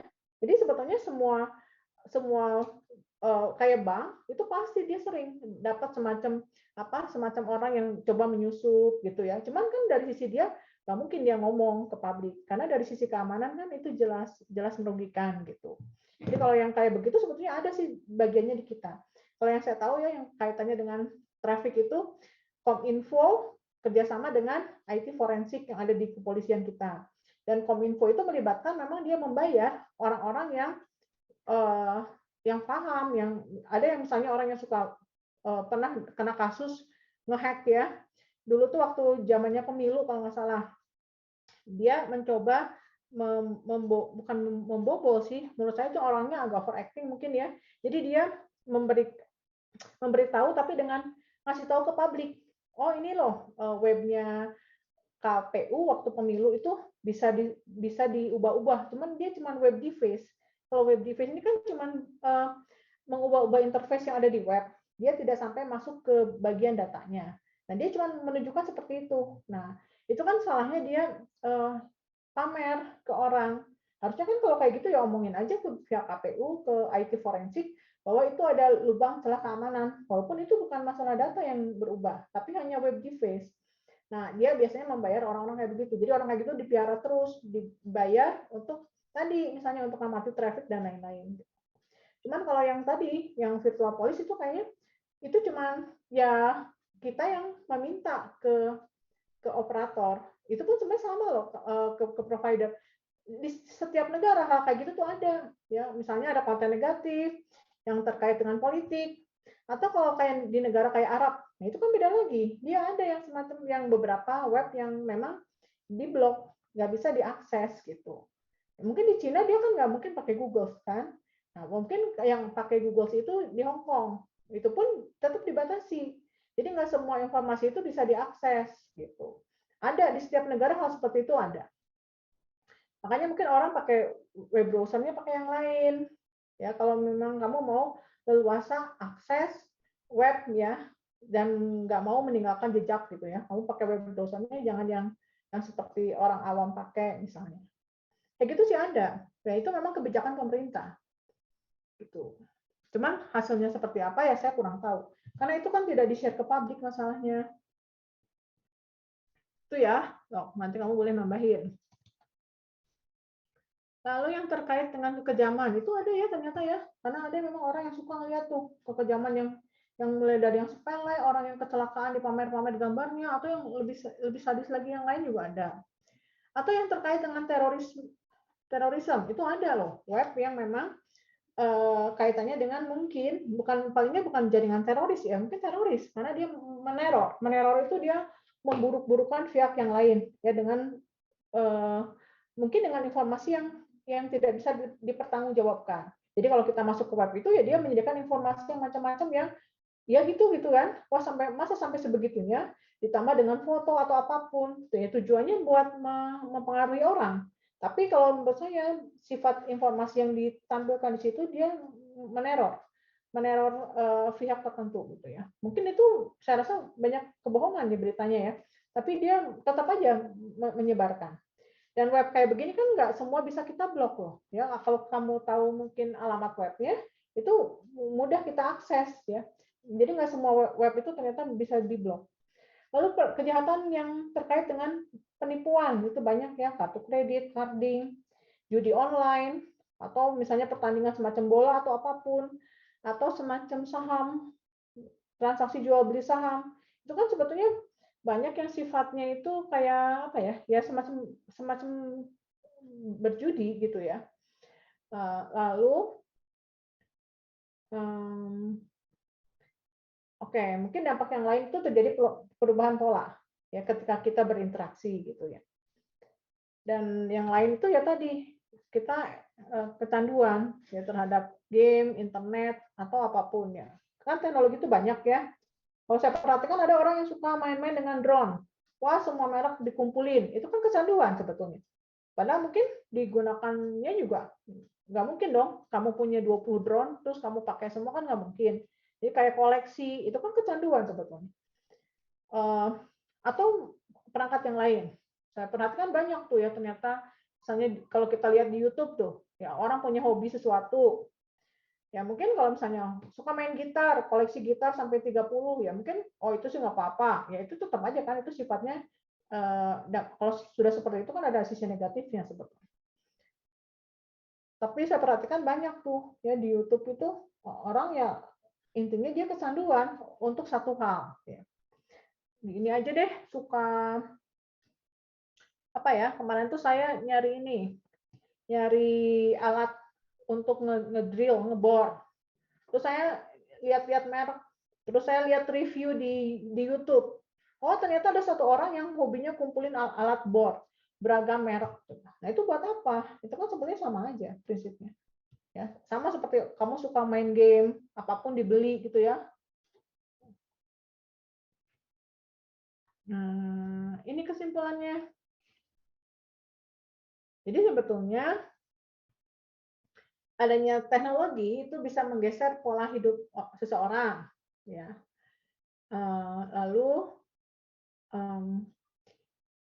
kalau tren ke depan, sistem komputer itu nanti intinya yang dikembangkan itu sistem yang cerdas, yang artificial intelligence. Lalu mungkin tren ke depan itu ada virtual office. Nah, contoh kayak seperti sekarang ya, adanya COVID, saya rasa nanti mungkin ke depan tren perkuliahan atau apapun juga pasti ada perubahan. Kalau kemarin kan kita misalnya kuliah, ada kuliah ketemu langsung, ada tanggal merah, ya udah susah ya, harus ganti kelas pengganti. Mungkin tren ke depan kan udah berbeda nih kalau kita sudah balik lagi ke new normal. Bisa jadi nanti ada tanggal merah, ya udah kita kelas online. Nah, itu pasti banyak. Dulu kalau orang pemerintahan tuh kalau meeting kan dia cari tempat yang mahal di hotel dan macam-macam. Itu kan budgetnya tinggi ya. Kalau sekarang cuma pakai Zoom, ya sudah selesai. Nah, itu sebenarnya lebih efektif kan, orang nggak usah pergi kemana-mana. Kalau yang kerja di satu tempat harus meeting ke satu tempat lain nggak perlu buang-buang waktu, ya nggak perlu cari alasan, mesti izin dan lain-lain. Ya, karena cuma tinggal nyalain laptop ya udah bisa kumpul langsung diskusi gitu. Jadi mungkin nanti tren ke depan itu beda, ya. Cuman mungkin kalau pembelajaran itu agak membingungkan ya, karena sebetulnya semacam bidang pendidikan, bidang medis, itu ada satu hal yang memang mungkin orang itu harus berinteraksi langsung. Ya, model sekarang kan susah ya. Dosen mau ngukur nih, mana yang beneran bisa, mana yang enggak, itu susah. Ya, kalau memang kamu benar-benar bisa belajar mandiri ya syukur aja, nggak masalah. Tapi kan ada satu hal tertentu yang memang sulit gitu. Ya, kalau kita harus belajar jarak jauh seperti ini. Atau ya kalkulus coba. Gimana kalau kalkulus ujiannya kayak kemarin? Apa kan dosen tuh nggak bisa ngukur. Termasuk mungkin programming pun sama. Jadi artinya ngukur tuh gini, kita harus bisa membedakan mana yang memang benar menguasai, mana yang agak, mana yang belum. Nah, itu kan harus dibedakan. Karena memang kan aturan mainnya gitu. Kamu datang ke kampus, mau belajar, nanti ada evaluasi. Nah, bagian evaluasi ini kan harus bisa mengukur secara adil gitu. Oke, apalagi nih trennya? Menurut kamu apa dampak negatifnya yang paling dirasakan? Coba. Dampak positifnya yang nggak ada di sini. Apa? Dampak negatifnya yang paling berpengaruh.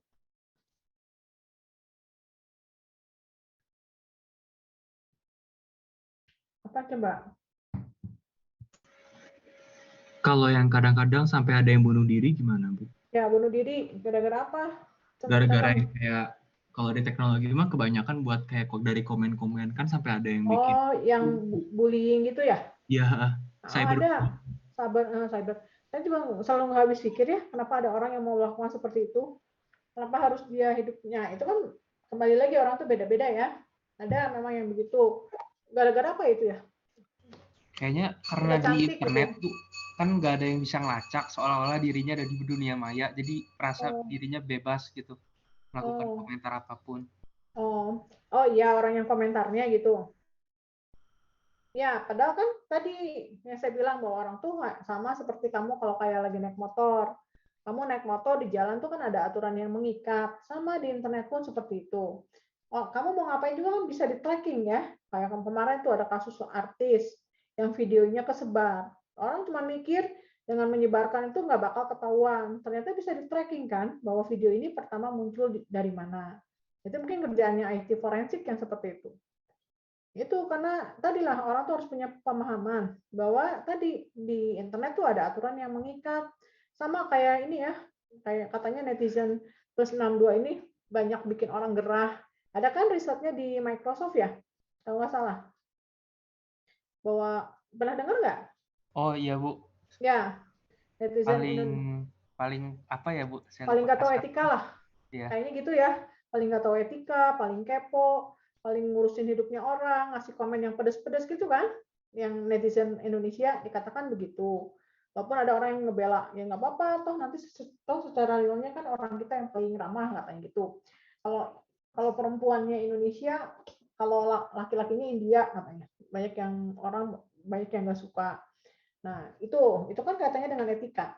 Jadi misalnya etika tuh gini, eh, kamu difoto sama temen nih misalnya ya, terus kamu ngeposting gitu aja. Tapi kan yang paling bagus harusnya teman kamu tahu bahwa foto ini akan diposting di di mana Instagram misalnya. Nah kayak gitu-gitu sebetulnya masalahnya. Atau misalnya video itu kan nggak mungkin lah kayak misalnya ada orang yang vlogger terus dia ngerekam lagi ngobrol ya dengan satu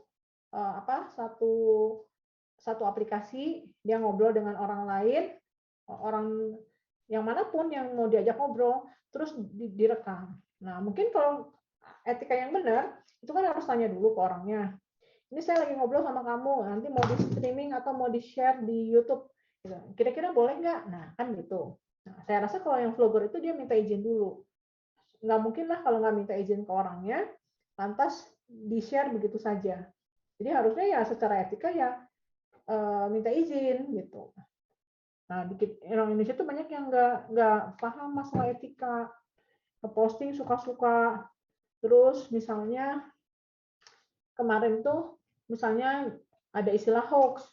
Hoax itu kan banyak orang yang misalnya nggak baca informasinya, lantas di-share gitu ya. Atau misalnya kalau kita paham, kita nggak mungkin nge-share itu berbentuk image. Nah, saya paling nggak suka nih kalau misalnya di grup, ada orang yang nge-share informasi, tapi yang dikirim itu bukan link, tapi yang dikirim itu berbentuk screenshot. Nah, kalau buat saya seperti itu pasti sudah mau menghasut tuh. Dia mau ngasih informasi yang sifatnya mau apa ya? Mungkin karena dia faktor suka nggak suka terhadap siapa gitu ya, lantas dia share. Nah, harusnya kita kalau cerdas kan kita mikir ya, oh kita jangan nge-share hal seperti itu ya. Kita cuma nge-share misalnya yang ada linknya gitu seperti itu. Atau contoh yang lain, misalnya ada yang nge-share berita ya, tapi nge-share-nya itu ini apa? Kalau kita cerdas, kita kan harus tahu sumber mana yang bagus. Nah ini kadang kalau dari sumber berita yang abal-abal tuh kalau kita perhatiin ya antara konten dan judul itu nggak nyambung. Jadi kadang judulnya tuh bombastis ya apa kemana gitu, nanti kontennya tuh nggak ada korelasi antara konten sama judul. Nah kadang ada ya misalnya entah kita di grup mana tiba-tiba teman nge-share hal seperti itu. Ya kalau saya sih secara itu ada di grup dan saya ada di situ, saya suka ngomong nggak usah nge-share kayak gitu deh gitu ya. Terus kalau dia nge-share dengan tadi, nge-share image, di-share itu image screenshot dari web ya. Misalnya gini, ada yang jenis makanan tertentu nih. Indonesia mengizinkan makanan A gitu, bla bla bla bla bla gitu ya di masyarakat. Terus dia nge-share itu berbentuk image. Nah, setelah saya kejar terus, ini sebetulnya di web itu ada linknya. Tapi bukan di Indonesia, tapi ngomongnya di Bali. Nah, kan itu udah jelas antara judul dan konten tuh udah nggak nyambung gitu. Dan orang itu nge-share seperti itu. Nah, kalau saya sih sebagai orang yang ada di grup ya saya kasih tahu kalau saya keberatan gitu. Kecuali kalau memang misalnya lama-lama mengganggu kan banyak ya sekarang grup yang mengganggu, misalnya banyak orang yang mau menggiring kemana gitu ya, padahal itu grup misalnya grup SMP, grup SD gitu kan, tapi dia ngebahasnya hal-hal yang lain. Nah kalau kayak gitu sih ya saya sih suka ngomong aja kalau keberatan gitu ya. Kalau memang lama-lama nggak bisa diatur ya, ada orang yang terlalu ribet ya lebih baik nggak usah ada di grup itu kan. Nah kayak gitu kan banyak, itu saya rasa kaitannya dengan etika. Jadi udah terlalu apa ya, terlalu kadang ada yang terlalu uh, nyampurin urusan yang bukan kapasitas kita terlalu jauh misalnya. Itu kaitannya nanti dengan etika. Nanti ada ya di materi next, ada etika, ada moral. Nah, kamu nanti mungkin ada Etika ini kaitannya dengan kode etik. Ya, nanti kamu punya kan kode etik sebagai mahasiswa ITHB misalnya, yang nggak boleh jajan di mana. Nah itu kan kaitannya dengan kode etik. Nggak boleh jajan di depan kampus, di pinggir jalan sambil jongkok. Nah itu kan kode etik. Kayak apa lagi? Coba. Ada lagi nggak kaitannya?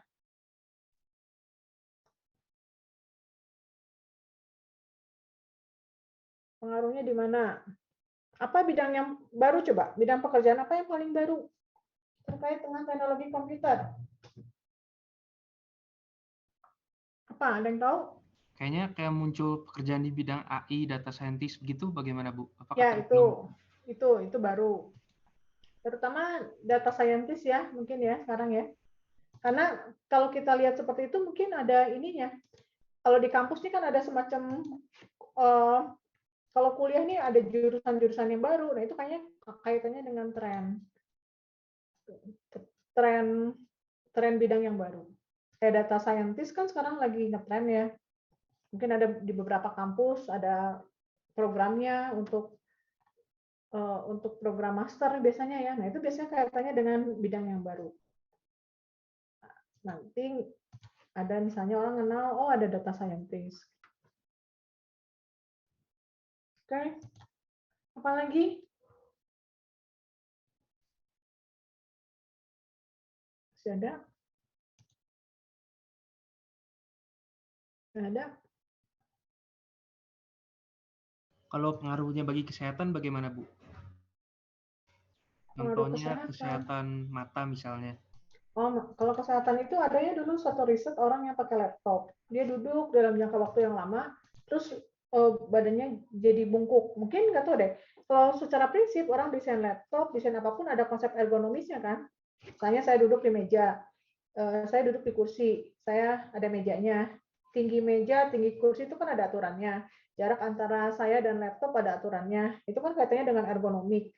Cuman nanti ada juga pengaruh, misalnya orang pakai laptop lama sampai agak bungkuk badannya ya, itu nanti misalnya ada pengaruh ke badan, ke tulang punggung, tulang ekor. Ada sih satu hal yang kayak begitu. Ada, cuman mungkin itu nggak bisa kita pukul rata atau kita tarik kesimpulan. Karena kalau gitu kan harus ada semacam risetnya, dia digunakan oleh siapa, berapa orang dari pengguna tadi yang kena dampaknya. Itu nggak bisa digeneralisasi. Tapi mungkin ada pengaruhnya. Kita aja kalau sering pakai ini pasti lama-lama low vision kan. Sering lihat laptop, lihat screen, lama-lama jadi low vision gitu. Ya kan?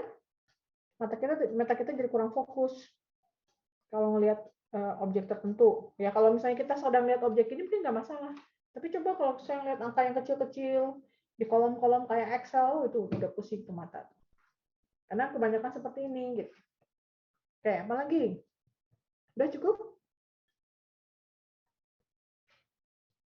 Udah cukup ya hari ini? Nanti kamu coba kapan deh saya kasih beberapa soal, kamu nanti ngasih komen gitu ya terhadap pertanyaan saya. Mungkin minggu depan.